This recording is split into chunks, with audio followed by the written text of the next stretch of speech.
నేను సింపుల్గా అడుగుతున్నా, నీరు సముద్రంలోకి వెళ్తుంది, ప్రతి సంవత్సరం వెళ్తుంది.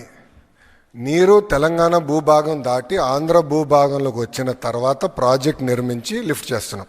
అనుకుందాం ఒక సంవత్సరం నీళ్ళు రాలేదని, ప్రాజెక్ట్ ఖాళీగా ఉంటుంది. What is the problem? మిగులు జలాలు ఉన్నప్పుడే లిఫ్ట్ చేస్తాం కదా. మేము వెళ్ళి కాళేశ్వరం చిల్లు పెట్టాం కదరా స్వామి. అంటే కామన్, మీరు ఏమనుకోదు, ప్రాంతీయ విద్వేషాలు రెచ్చగొడతాం కాదండి ఇది. ఇప్పుడు ఆ రోజు నిజంగానే తెలంగాణని ఇబ్బంది పెట్టాలనుకున్నప్పుడు కాళేశ్వరంకి అడ్డు తిరిగి ఉండొచ్చు కదా, వెళ్ళి గొడవ చేసి ఉండొచ్చు కదా, కేంద్రంతో పోరాడి ఆపిచ్చి ఉండొచ్చు కదా. చేయలేదు కదా మేము ఇలాంటి పనులు. ఎందుకంటే అరే తెలుగు వాళ్ళు ఎక్కడున్నా హాయిగా ఉండాలి, కలిసికట్టుగా మనం పని చేయాలి. ఓకే, రాష్ట్రాలు విడిపోయినాయి, that's a decision.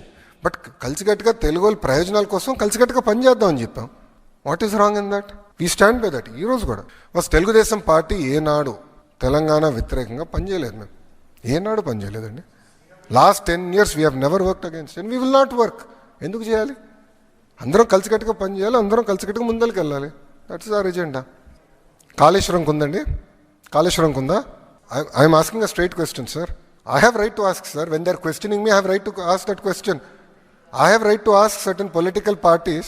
Please allow me to finish. I have right to ask certain political parties when they're trying to draw politics and gain political gain out of this issue. I have right to ask. I will answer to CWC. You don't worry about it. I'll get my clearances. You don't worry about it. That much TDP is capable, boss. Are Vishaka steel plant ne kaapadam, boss. NDA ప్రభుత్వం ఇది రెండోసారి అండి విశాఖ ఉక్కుని కాపాడింది. We know what data is. We know what excess water is. We know how to get it done. We'll get it done. We have absolutely no issue. మా నీళ్లు మాకు కావాలి, మా హక్కు మాకు కావాలంటే ప్రాంతీయ విద్వేషాలు రెచ్చగొడతారా అని మాట్లాడుతున్నారు. ఇప్పుడు మేము అడిగింది ఏంది భయ్? మా బతుకుదెరువు, మా ప్రజల బతుకుదెరువు, మా భవిష్యత్తు అని మాట్లాడుతున్నాం.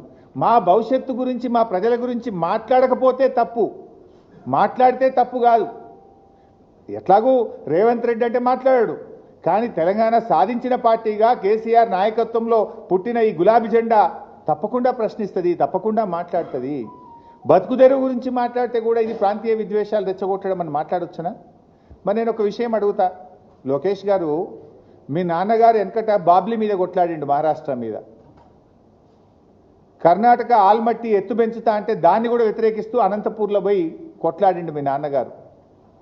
మరి మీ నాన్నగారు బాబ్లీ మీద కొట్లాడినా, ఆల్మట్టి మీద కొట్లాడితే అది కూడా ప్రాంతీయ విద్వేషాలు రెచ్చగొట్టడమేనా? ఆ రోజు మీ నాన్నగారు కొట్లాడింది కూడా ప్రాంతీయ విద్వేషాలు రెచ్చగొట్టడమేనా? ఇప్పుడు తెలంగాణ కాంగ్రెస్ ఎంపీలు మొత్తం కాంగ్రెస్ పార్టీ ఒక అడ్జర్న్మెంట్ మోషన్ ఇచ్చి పార్లమెంట్ స్తంభింపజేస్తే కడతారా? లేదు 8 మంది బీజేపీ ఎంపీలు మా తెలంగాణకు అన్యాయం జరుగుతుంది, మేము రాజీనామా చేస్తామంటే దెబ్బకు దిగిరాదా ఢిల్లీ? ఇవాళ ఎందుకు చంద్రబాబు నాయుడు చేతుల్లో ఢిల్లీ ఉంది? ఎంపీలను చూసుకొనే కదా. మరి మన ఎంపీలు నిర్ణయించుకోవాలి. మిమ్మల్ని ఎంపీలు చేసింది తెలంగాణ హక్కులు కాలరాయడానికా, తెలంగాణ హక్కులు కాపాడడానికా? తెలంగాణ బీజేపీ ఎంపీలు ఆలోచించాలి. ఇలా ప్రజలు ఆలోచిస్తున్నారు. మనం 8 కాంగ్రెస్ని గెలిపిస్తే, 8 బీజేపీని గెలిస్తే, ఈ 16 మంది మౌనం వహించబట్టే చంద్రబాబు నాయుడు ఇవాళ ఈ ప్రాజెక్టు అన్యాయంగా కడుతుందనే విషయం ఇవాళ తెలంగాణ సమాజానికి అర్థమవుతూ ఉంది. సో సిడబ్ల్యూసీని ఒప్పిస్తానే ధైర్యం ఎక్కడిది మీకు?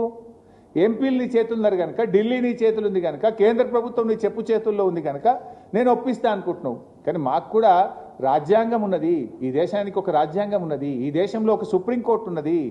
హక్కులను కాపాడడానికి సర్వోన్నత న్యాయస్థానం మీద మాకు నమ్మకం ఉన్నది. అవసరమైతే సర్వోన్నత న్యాయస్థానానికి వెళ్తాం, మా రాష్ట్ర హక్కులను మేము కాపాడుతాం.